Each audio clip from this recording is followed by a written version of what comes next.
to speak up and tell us what brings you to the room, your role in your organization, and who you are. So if you can come off a mute and introduce yourselves, that would be much appreciated. Do we have anybody new? Hi, my name is Julio Garcia. I'm from Community Outreach and Intervention Projects. I'm going to be working with Fania on the research study that we're doing right now. And I'm interested because of I work with a harm reduction organization, Community Outreach Intervention Project. All right, welcome, Julio. Anybody else new to the room? Angela Roberts. Hello, Angela Robert. Black Men United, yes. Mm-hmm. I'm of Black Men United. I am a caseworker. We provide housing for opioid recovery clientele. Mm-hmm. Fantastic. Fabulous. Yes. Welcome. Who else is new to the room? Thank you.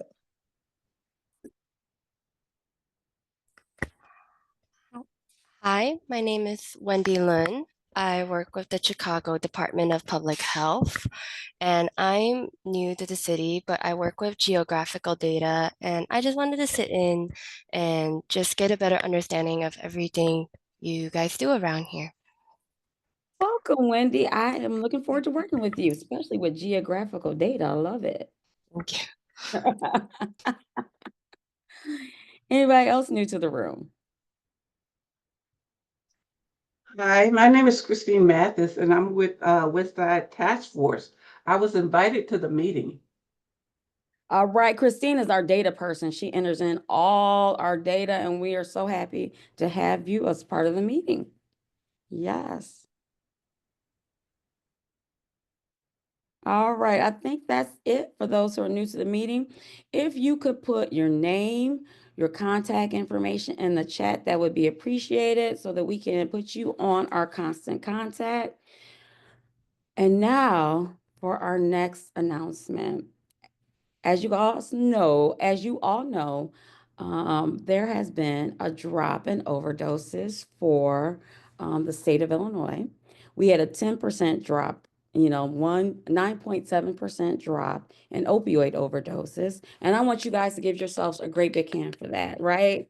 That is some amazing work because we are going out to where people are, and we are supplying them with harm reduction supplies as well as Narcan. We're telling them to go slow, to use the testing kits. We are doing the work, and that's the reason why overdoses have gone down. And so once again, thank you for the work that you're doing. It is amazing. And also a part of that work is the fact that we have been educating people on an overdose prevention site. And now we have Elaine Manning from the Illinois Harm Reduction and Recovery Coalition to give you an update about some of the legislative work that's going on in the state regarding the overdose prevention site. Thank you, Fania. Good afternoon, everybody. My name is Elaine Manning, and I am the Advocacy and Communications Coordinator for the Illinois Harm Reduction and Recovery Coalition. And I'm extremely excited to share an important update on House Bill 2929, which would establish a pilot overdose prevention site and a wellness hub here on the west side of Chicago. And this bill officially passed out of the Mental Health Committee and Addictions Committee with bipartisan support. And this is a huge step forward, but we need to keep up the momentum and ensure it passes through the full House and Senate. And also shout out to Fania for coming up to Springfield and testifying.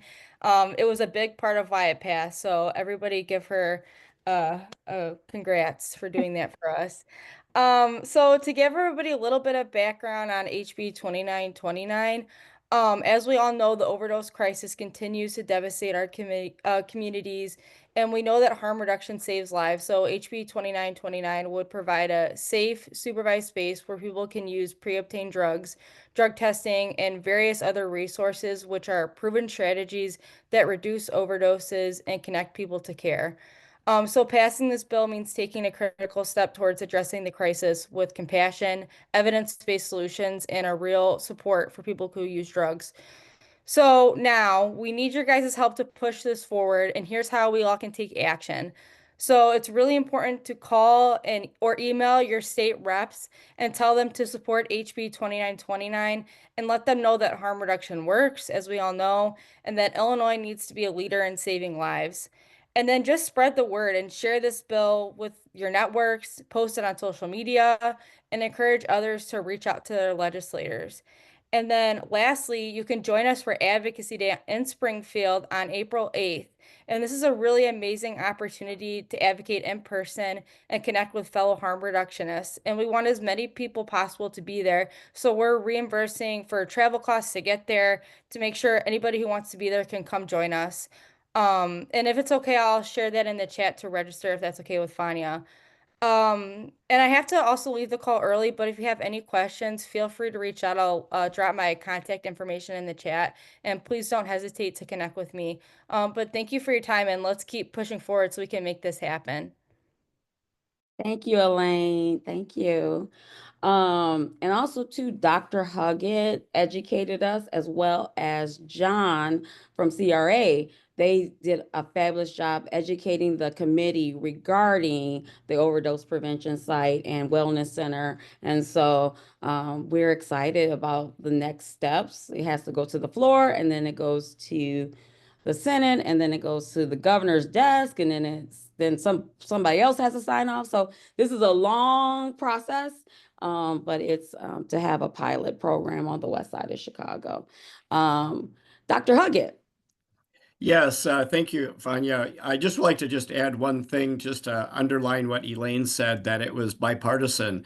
What was really significant is that one of the Republicans was a doctor, and he asked us specific questions. He's an emergency room doctor. He works near out of Peoria, and he sees it firsthand. He sees the problem of overdoses and how it affects families and patients that he sees. And he said, this is kind of a direct quote. I kind of hate this from the law and order conservative angle, but I have to vote for it because of the medical and the social angle of things.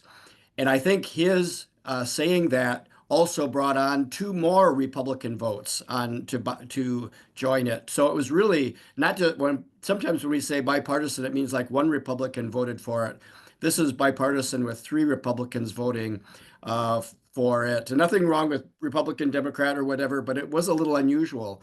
So I just wanted to underline that, and maybe we can, when we're talking with our legislators, they'll say, well, I don't know if anybody else is on the other side of the aisle is for that. Well, we can say that three Republicans voted for it in committee. Mm-hmm. And they really asked really good questions. It was a great conversation that we had, and their concerns, we all are saying we want to work together on this. It's not just us working, but all of us working together to create something, a place of healing on the west side. Mm-hmm. Yes. So thank you. All right. So yes, we've had a great victory with the reduction of overdoses. However, we still do have people who are dying of fatal overdoses. And our next presenter is Teri Moore, and she's going to talk about a program that's statewide that is called the Circle of Care that helps families deal with the impact of when someone dies of an opioid overdose. And so Teri Moore, you can take it away now and talk about your program. Is another tool in our toolkit for opioids.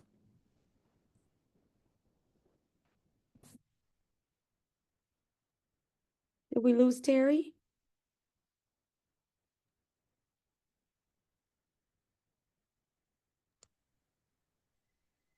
There Okay. you go. Okay, thank you. Helps if you unmute.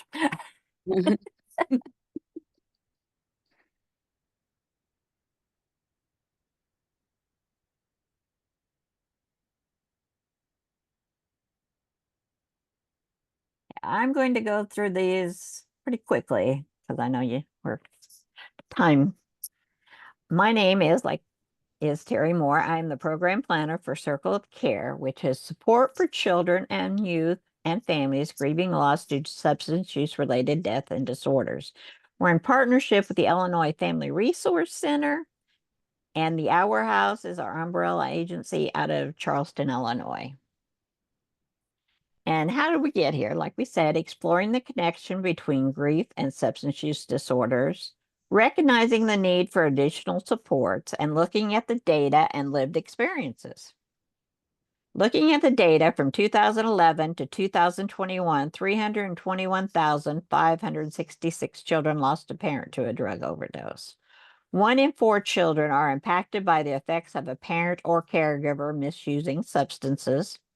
In the state of Illinois, there was a 5.1% increase in overdose deaths from 2021 to 2022. Data shows that an estimated 1,216 Illinois children lost a parent to a fatal overdose in 2022. Children are often the first hurt and the last helped. What is Circle of Care? Well, we started July 1st, 2024, and our funding is through June 30th, 2025, which we are trying to seek additional funding, but we may not get it. You know how grants are right now. We are a 1-year project only, and we end on June 30th, 2025.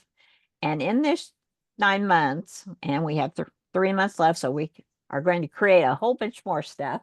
We are creating a network of grief and substance use disorder resources. And we have about 5 components to our deliverables. We grief support services directory, online resource toolkits, grief and substance use disorder trainings, handle with care, and our comfort bags. Our grief support service directory is a comprehensive online directory of current grief support services in Illinois and nationwide. The directory is housed on the Illinois Family Resource Center website, and it will be there even if we do not get continued funding. It will be kept updated. And we have seen that there are 661 grief resources, family or children grief sources in the state of Illinois, with 31 of the regions. I don't know if everyone can see it, but there are Region 2. We are going by the Illinois Department of Human Services regional map, and Region 2 up here is lacking up and above, and then Region 3 is pretty well covered. 4 and 5 are very sparse. So if you know of any, also, if you know of any grief support services in your area, such a hospice that puts on a grief support, or a funeral home, a school group, or anything, we do have clinical and non-clinical in the resource toolkit, directory resource kit. And it contains the county, the type of service, ages served, service delivery, whether it be in person, virtual, or both, cost of the services, and contact. And we are doing an update to this to see what other languages they can do the support group in, so, and the counseling. And then we have online resource toolkits. This is what we call the in the now.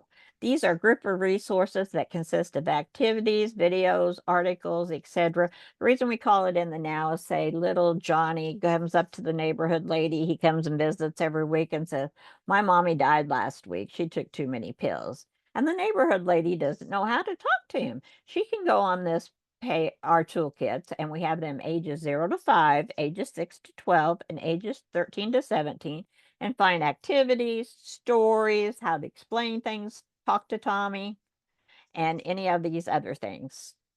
And we have phase 1 on board right now. Phase 2 of the toolkits will be out on into April, and we just love these. We've got national resources, we've got local resources, there's games, all kinds of books, songs, everything that you can imagine in these toolkits, and we hope you check them out. They will be housed on the Illinois Family Resource page also. Even if we're gone, we will still be doing updates and new things. There's things from Dougie on there, Sesame Street, has some wonderful things, and they've all given us permission to share their pages with you guys. And this is just kind of a picture of the toolkits. We have the very young, 0 to 5, grade school, 6 to 12, teens, 13 to 18. And then this is just another picture of the toolkits. And then we have our big component. This is our grief and substance use disorder trainings. We have done 4 of these so far. Next week, Wednesday and Thursday, are our last trainings of these, and it's Threads of Hope, weaving support for children grieving a substance use-related death. It focuses on equipping first responders, community helpers, and professionals. Understand grief as it relates to losing someone to substance use, develop strategies to help families navigate stigma that creates barriers to support, foster healing and resilience in youth who have suffered a trauma or are grieving. And we want everyone to take this class, whether you have children, you work with children, you were a child, everyone. I think you learn something from this class every time. And it's just wonderful. We've had bus drivers, we've had faith-based, we've had professionals, we've had foster parents, just a wide variety. We've trained over 450 people so far. And we have 200 so far signed up for next week. And this is our trainer, Jessica Porte. She has over 14 years experience working with families with grief and children. She used to work for the Betty Ford Center. She is on her way traveling right now to work at a grief camp in Hawaii, and she'll be home just in time for the trainings. And we just love her. She's into Lego serious play. She's just a wonderful person, and she knows her subject through and through. During this training, our topics are addressing stigma, cultural and family systems, child development, mental health, and UDs from a child's eyes, understanding grief, children and family, grief and SUD, and helping the helpers.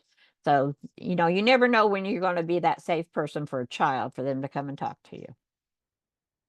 And our Threads of Hope training, like I said, we have 1 left next Wednesday and Thursday, and there's still time to get it. If you can't attend both days, register and come when you can. And we're hoping if we get more funding to go into some of these topics more. They're from 9 a.m. to 3. We take lunch from 12 to 1. They're free. They're 2-day and they're virtual. Like I said, if you can't come to them all, just come when you can. CEUs are being offered through ICB and PDHs are being offered through IEA. And this is just some of the things people said. I loved how interactive it was. It was excellent because we do have breakout rooms. We do open up the chat and let people just ask questions. It's just a wonderful opportunity, a great networking tool. We also, with this being our 5th one, we are also, each time we've asked people to, in one of the breakout rooms, to give resources that they think other people may not know about in Illinois. So we're creating this list, and it will be out the 1st of May.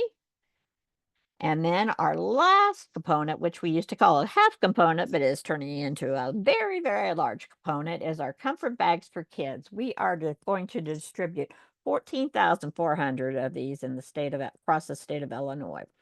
And we're doing teen and youth bags. Youth are 0 to 12, and teen is 13 to 18. And in these bags, we have like a squishy ball, and it has no mouth for no judgment. The bottom can be like a soothing tool because it's furry, and then the top, it can be a fidget. They can smash it if they want and get funny looking hair. So those are in each one.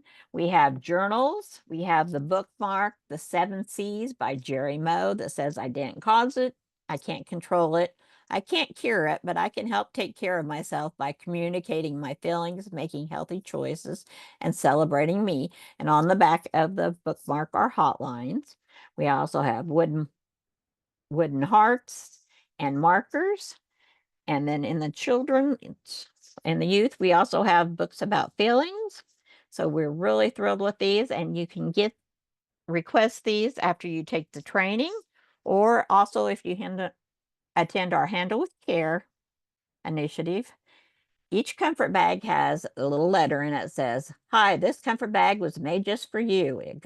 If you got one of these bags, you might be going through a tough time. When things feel hard, having different ways to share your feelings and taking care of yourself is extra important. Think of this bag as your own personal helper. While we left you some fun ideas about how to use everything, you're the boss of this bag, and you can use these goodies however you want. Every single thing in here belongs to you now. So keep them close whenever you need a little extra comfort. Take care of my little memo ball friend, and don't forget to give it a name. They are great listeners. With care, your friends of Circle Care. And everything in the bag was purchased with the child in mind and their feelings. And during the trainings, Jessica will show you how to use each tool in the bag. And then Handle with Care. Is anyone familiar with Handle with Care? Handle with Care's initiative say little Johnny's family has trauma in the middle of the night, so they have a domestic violence incident, and the police are called, and one of the parents is arrested, or both parents, and he's taken off and dragged to grandma's. Doesn't get any sleep. So the next day at school, he's acting up. Well, we work with law enforcement and the teachers, and they call into the school, the law enforcement does, and say, "Handle little Johnny with care." That is all they need to know. That way we don't get on into HIPAA or anything. But they know that something happened to him during the night, and if he acts up in school, he's sleepy or hungry, maybe even needs a bath, they can know to help him because he had a trauma the night before, to not punish him. And our Handle with Care goals are to prevent children's exposure to trauma and violence, mitigate negative effects of children who have experienced trauma and grief, increase knowledge within communities surrounding this, and help students succeed in school. And what does this look like? Urban or rural? Urban, yeah, they have it going in Peoria schools, and they use a database that was created by a resident that used to live there that wanted to get the program started. And she has this database across several schools across the United States that use it. It's minimal cost. So it's the larger cities, that works out well for them. It goes through to the database. The database finds the child ID number and matches it up with the school and lets the school know. Rural, it may look different. It may just be 2 or 3 police officers on the force, and the sheriff lets the school know whoever the contact, whether it be the principal, the attendance secretary, to know to handle little Johnny with care that day. And we have different incidents that the police may call school, and we have little cards that we give out that you can give to your police officers that say this incident, a call to school, to let people know. And like I said, it starts with law enforcement respond to the scene, send the Handle with Care message to the child's school. Educators provide a support to the child, so they show up to school the next day.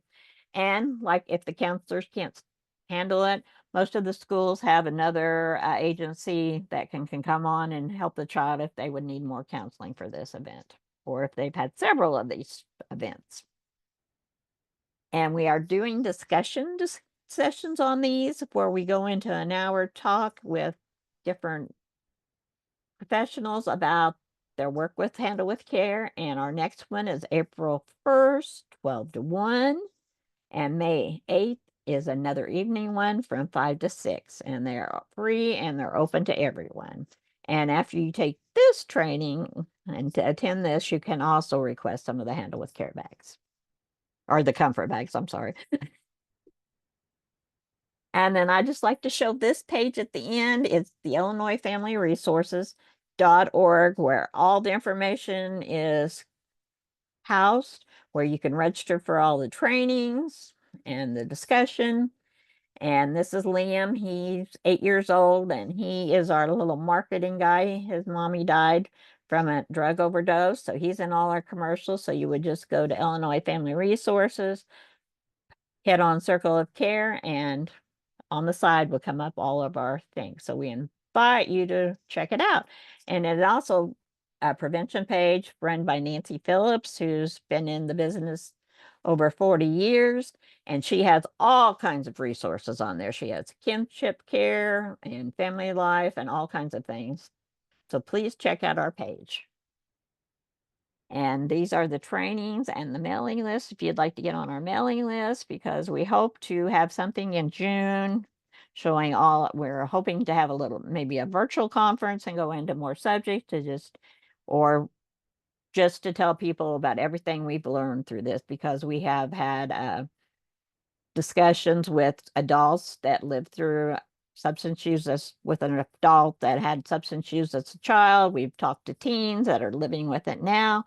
So we would love to be able to get a hold of you so you could attend those meetings too. And like I said, we are funded through the Substance Use Prevention, Treatment, and Recovery Block Grant through the American Rescue Plan Act and super. So that is our little spill. I hope I didn't go over time. No, you're perfect. Did anybody have any questions for Teri? And like I said, I have put my email in the chat. If anybody has any questions about anything, feel free to email me. Thank you. This is a very difficult subject, and I think you handled it with care. So thank you. Thank you for Yeah, having me. yes, it's another kit, right? Another tool for the toolkit. Right. When you are dealing with a difficult subject and you're dealing with some of the young people who you know as providers have been impacted by a family member who has died of an overdose. So thank you very much. Thank you.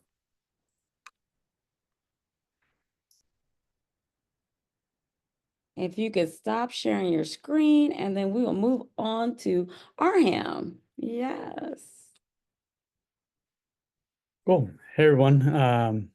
My name is Arham from ShyCare, and for those of you guys who don't know ShyCare, we've been around for about the last 5 years.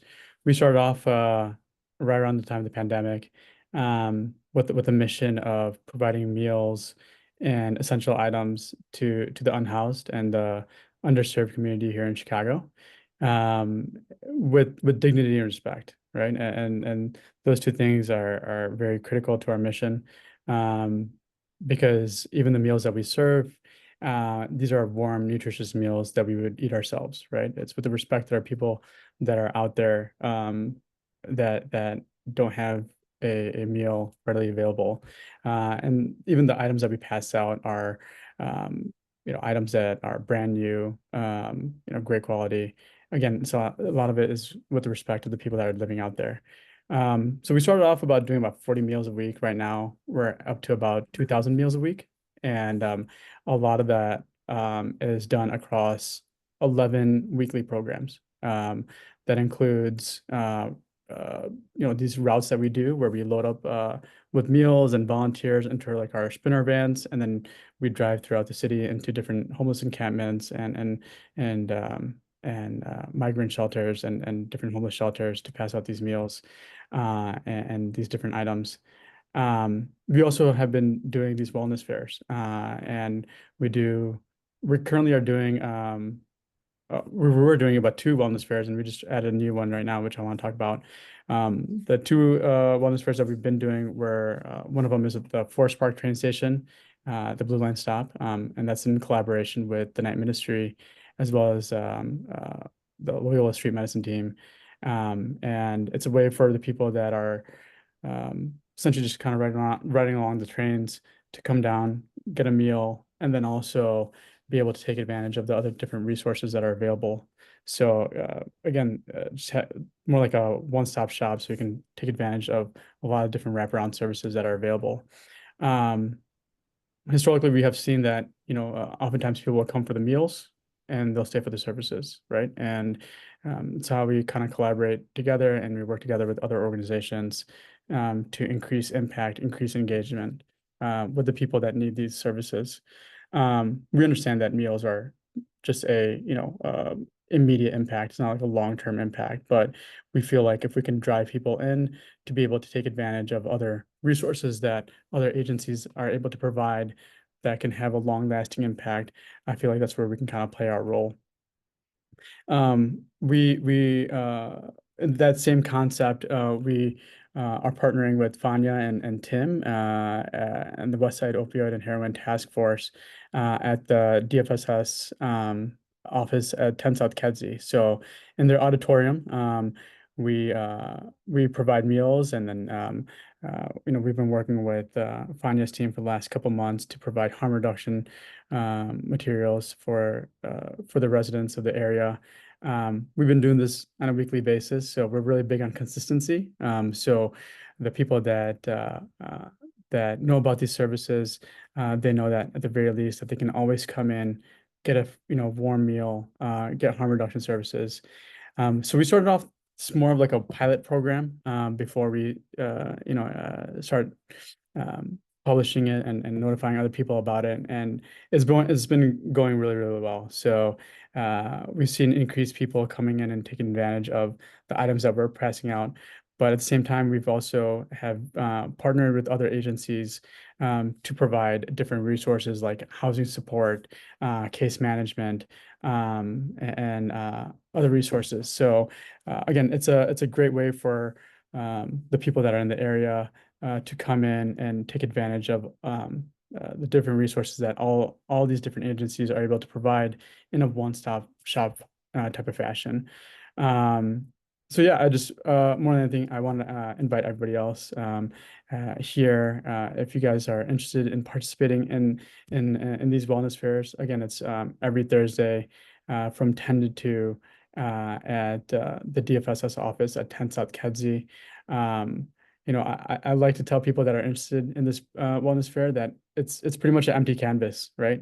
We can make this whatever we want it to be, and we have very ambitious goals of what we want out of this, and we want to showcase this to the city and showcase this to everybody else that these programs work, right? When we are collaborating together, there is increased impact in the work that we're trying to do and to provide for the people that need it the most. So yeah, I want to invite you all as well. If you want, even stop by and check us out. We're there from 10 to 2.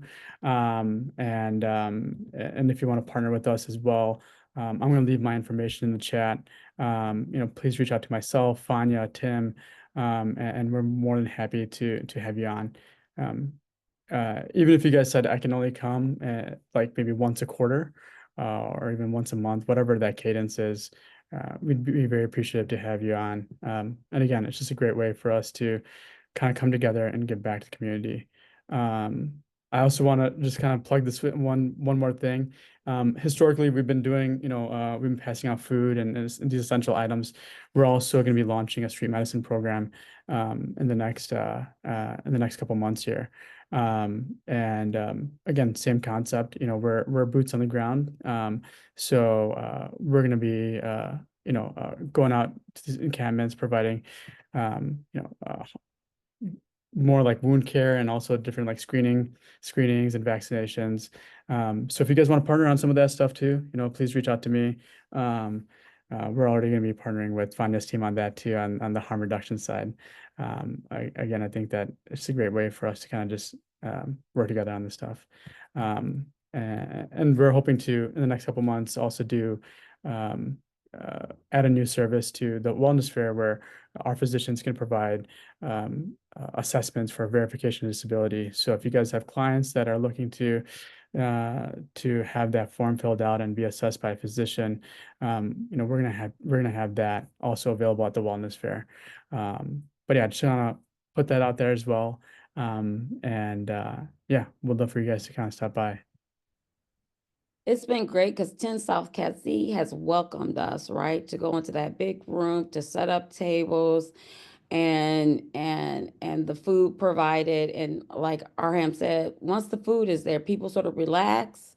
They're able to then engage in the services that are offered. And so please come out and join us on Thursdays, 10 South Kedzie, in that back room, and you can tell other people about your services and the things that are happening with your programs. Tim, did you want to add anything? Just thank you, Arham. Thank you, Shy Care. I know Family Guidance Centers and Haymarket's been out there too.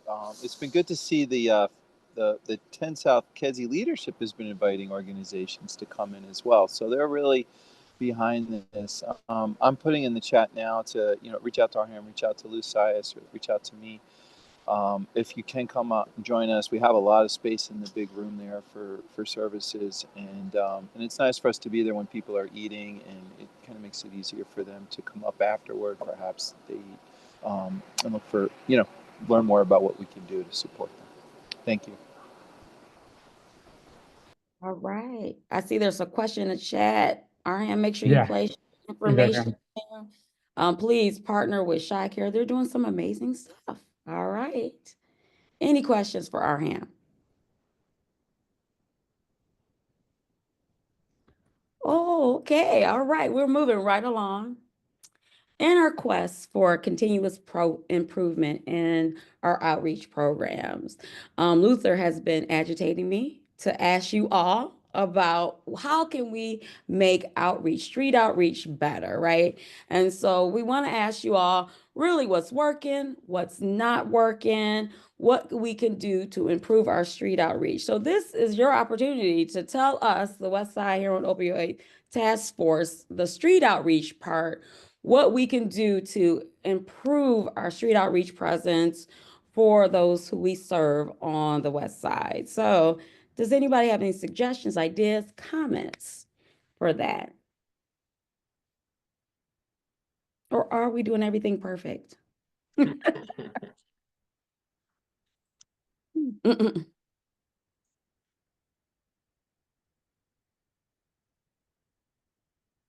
Go ahead, working? Dr. Huggett. One thing I think that it's been really great to do street outreach, and especially in targeted areas, and most of the folks on the call have been very involved with this. I think we've learned quite a few lessons from it, and it would be interesting if maybe we could somehow catalog those findings or lessons and then figure out where we go from here. Just like Arham was saying, food and water, hygiene supplies, those things can be extremely helpful in engagement and in getting a conversation going. And then that helps, besides talking about, the Cubs or the White Sox or the Bears, it helps with an ongoing conversation about, what a person is looking, how they see themselves in a month or so, something like that. So I think it'd be interesting to kind of put that stuff together. One thing that we have a thought about is, one of the things that has been a little bit of a game changer in terms of medications, if persons are interested in medications for opioid use disorder, is that Lawndale is doing more with using the injectable Brixadi. It's the same thing that's in Suboxone that people put under the tongue, the buprenorphine, but it's an injectable form that lasts longer. And what we have been finding is that we can start that medication relatively quickly, even a couple hours after the last use, and it doesn't make people sick. So we're kind of exploring how we can work with folks on, in outreach to see how they can get to medications and other supports more quickly. So those are two separate things. One is maybe we should, have some sort of catalog or lessons learned. And the second thing is, maybe we can try to get people to medicines more quickly. And along those lines, I think outreach using the expertise of folks who are actually on medications right now can be really helpful. So we've seen that also. So people who are taking Suboxone or who have experience with how methadone has made a difference in their life, or who are getting the Brixadi shot, having those actual lived experience on the street can be really, really helpful. I'm hearing like a catalog, a case study of how community engagement works, right? And how do we not shy away from conversations, right? And given that example of conversations, how you can spark a conversation with a total stranger on the street, which is hard to do. But like, if we give case studies like this is how you can pull people in to the work. Yes, I love that. And then the second one was Brixadi with I think there is a gap, right, in the storytelling around medicated assistant recovery. And I think that is, I think that's valuable what you just said. So telling stories of like how medicated assistant recovery has helped a person who has substance use disorder achieve a healthy balance in life. So Stefan, yes. Yeah, I was thinking a bit about your all's door knocking campaign, and I was thinking that I would love to, information collected from community members and clients as to what type of research, information, and services they are missing and wanting, just to sort of drive, our next phases and where we grow and develop our services. I would love to see how, uh, we can use that to re-engage folks and start bringing them back into the medical, regular medical care, and see if we can't kind of.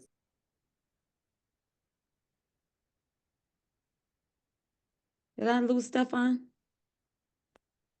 I think what he was getting at, maybe a presentation on the data we've collected so far with our door knocking campaign. People have told us some of their needs, and like food actually is one of the major things that we're coming across, as well as mental health services, as well as housing, were the three big issues that we keep seeing over and over in the data, and how we can address those three big issues. I think is, yeah, I think that's a continuous improvement. I love it. Okay. So, Stefan, we lost you, but I think I got your gist, what you're saying. Yeah, like I was saying, I just want to try to re-engage folks, and if we've lost, lost them to, years of mistrust or not having the right services, let's try and build it from the ground back to the bigger institutions. All right, thank you. Anybody else, comments, suggestions? How can we improve street outreach, door knocking, our outreach in general to the people that we serve?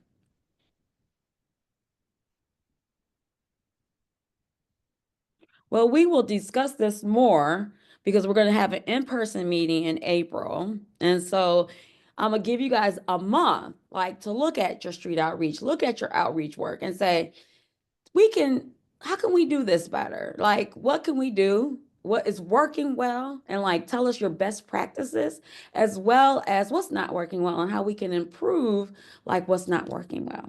All right. Thank you for that start of that conversation. The next person we'll have is Aimee Potter, yay, from the VA. She's going to tell us about an event she and the Westside Heroin Opioid Task Force is sponsoring on International Harm Reduction Day, May 7th. Okay, hello. So we're partnering with the Westside Task Force. It's going to be May 7th at Jesse Brown VA, if the VA is still open. I'll just put that caveat in there. But 10 a.m. to 2 p.m. So any organization, if you're interested in having a table there with us, just let me know. I'm just keeping a running list. It is free. Resources, we're going to have some snacks. We'll have some different VA people present too, suicide prevention, the homeless program, LaShawn Ford. Maybe we can get the city too. I did contact CDPH, so they will be sending someone, just don't know who yet. And that's kind of the story. I don't know if you all have any questions. Our idea was to have like a resource table this year. Oops, sorry about that. So that's kind of what we're doing, just providing resources in support of International Harm Reduction Day. And it's going to be, here's the flyer, and I think Fania sent it out a couple different ways. So it's going to be in our Damon Pavilion. There is a charge in our parking lot. I think you can get the thing validated and it should be free. Sometimes parking is kind of hit or miss over there, but it's from 10 to 2. So if you're interested in coming, just let us know and we'll be happy to have you. Short and sweet. Thank you, Aimee. Appreciate that. I think especially with the cuts in services overall, I think it's valuable that we show up that day, show up for our veterans so they know about the services that are available, especially for mental health, and harm reduction, as well as family therapy. We need to be there. We need to show up and to show our support for our veterans. And Aimee, we're hoping that the VA will still be open. So anybody have any questions? I know I didn't ask Dr. Barnett to speak ahead of time, but I was wondering, is there anything you want to share statewide for us before we close up our meeting with member announcements? Yes, thank you. And I actually reached out to our team at Super. So I'm Donnell Burnett, for those that don't know me. I serve as the behavioral health advisor, policy advisor at Super.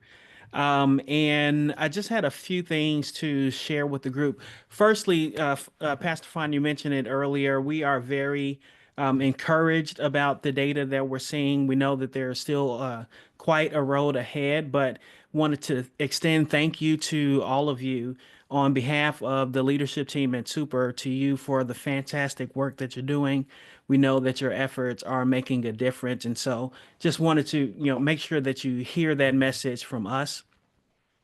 Our broader strategy around naloxone saturation, medication-assisted recovery, and targeted outreach efforts, and coordinating with you, our partners, that's, will continue to be a part of how we are tackling this moving forward. A few things, and just by way of updates. I did reach out to Varela Olking. She is the new statewide opioid administrator, and she was unable to be in this meeting today because she is in another meeting about our statewide opioid efforts. But I did want to share a couple of her talking points that she did want to put out to the group, and I'm going to put a couple things in the chat for everyone's reference. All right, so that is one. So she said that one, there is a telehealth expansion NOFO that is open now. A total of $5 million is available to be awarded for telehealth funding over a period of 3 years to a minimum of 16 organizations. Applicants may apply for up to $150,000 per period of performance. And the initial period is from July 15th, 2025, so in just a couple months. And that runs through June 30th of 2026, essentially the state's fiscal year. And the deadline to apply for that grant is May 9th, 2025. And the second thing she wanted to share was the latest IORAB recommendation is around capital investment. It seeks to add funding to the previously approved capital investment recommendation.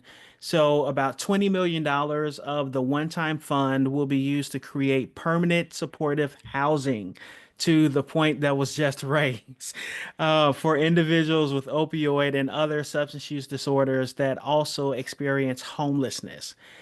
So we are currently having ongoing conversations with IDA, the Illinois Housing Development Association agency, to discuss terms of the agreement.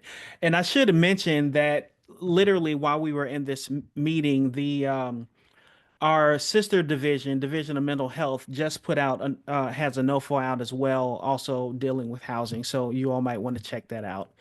And the last thing comes from Raphael, is just to note that Super currently has 6 active NOFOs out, and we want to encourage all of you all to take a look, put the link in the chat so you can check and see what those funding opportunities are. We want to continue to expand our network of folks that are involved in this work. And so please think about partnerships and other ways to engage folks that may not normally get funding opportunities, and bringing them into the process as well. So again, thank you all so much. feel free to reach out to me or any of our team members at Super for any help or support. But again, thank you all so much, and thank you to Fania and team for coordinating and for your leadership. Blessings. Thank you, Dr. Barnett. We always love to hear about funding opportunities, so thank you. All right, and the housing stuff is amazing. Now it's time for member announcements. Anybody have any member announcements? Lead. Yes, I just was kind of chatting or sending a text to Stefan. Stefan and I and a group of people who have been doing street outreach over the years came together about a year ago, a little over a year ago, to start a Chicago streetwork collective that really crosses disciplines and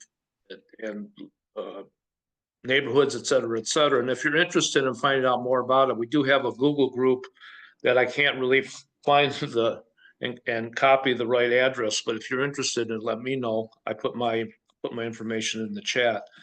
But it's really to bring to light more the work that we do, the impact that we can have at street level, and well, if you're interested, let us know.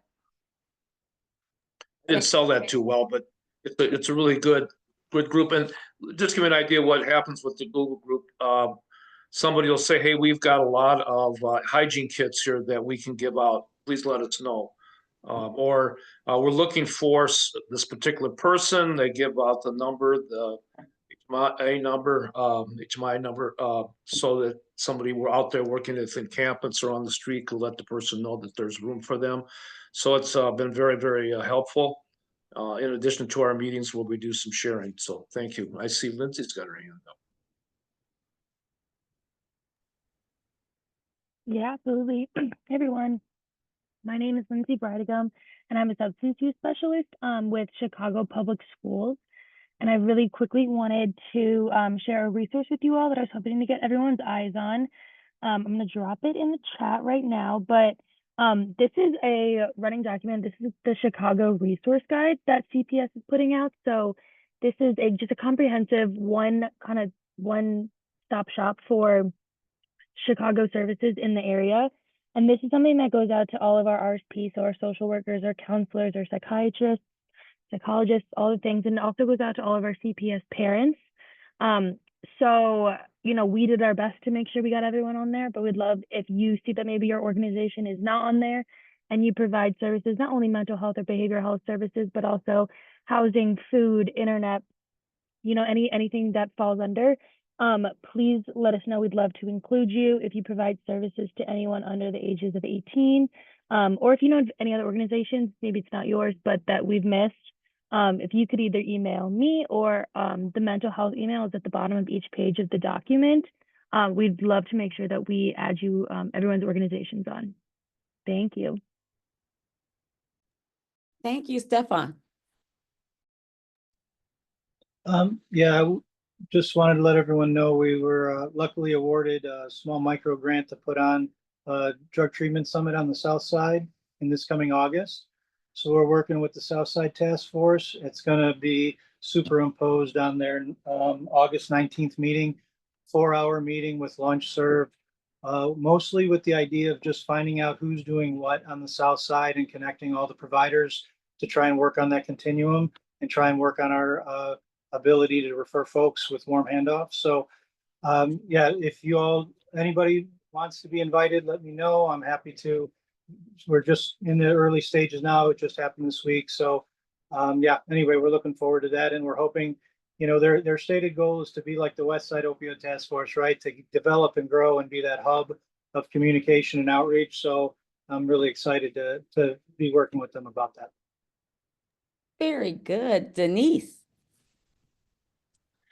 Good afternoon, everybody. My name is Denise Holman. I'm the opioid health educator with Cook County Department of Public Health. So we service suburban Cook County. However, I'm very excited to announce that we are partnering with Chicago Recovery Alliance to have the CTA stops at the at Roseland as well as Forest Park to have vending machines. So we are very excited. That's coming down the pipeline very soon. Also, one of the things that I'm reaching out to you guys to see if you know about any suburban like areas that would benefit from having like the another vending machine or a drop box, or even the small acrylic boxes that we're also doing drop boxes with. So if there's like organizations that you guys know of in the suburbs, especially like Cicero, Maywood, there's plenty of places in the suburbs that if you guys know that we can put these drop boxes in, please send me that information because I would love to get that started. We're hoping to have these up and running at least by the summertime. If it was up to me, they would be up tomorrow. But, you know, we got to set all these parameters. So I will put my email address into the chat, and please feel free to reach out to me. Thank you, Denise. All right, Ed Boone. Yes, good afternoon. Good afternoon. My name is Ed Boone. I'm the project coordinator for the West Side Ross Council. The West Side Ross Council is led by our lead agency, Chicago Recovering Communities. And so I wanted to take an opportunity to invite everyone out to our monthly West Side Ross meeting.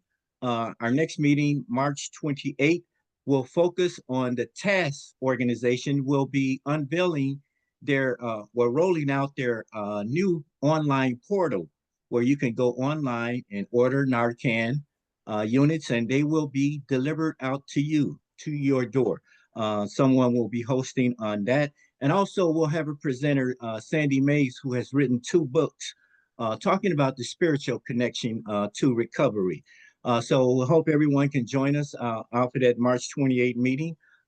There's a calendar of our monthly meetings in the chat. Look forward to joining you all. Thank you. Thank you, Ed. Thank you. Thank you for a good meeting. It was very engaging. Our next meeting in April will be in person at Collaborative Bridges. If you haven't been there, it is amazing. Come on out. We'll have lunch from noon to 1, and then we'll have our meeting from 1 to 2. It is going to be at Collaborative Bridges. It's right off the L on Lake Street. It is 4241 West Lake Street, and that will be our next meeting. So you can see this new project, Collaborative Bridges, that is happening in Austin on the West Side. Yay, Best Side. All right. Anybody else? Any more questions? We can hang on, hang out. Otherwise, you are free to go. It is now 2:02. All right. Have a good afternoon. Bye-bye.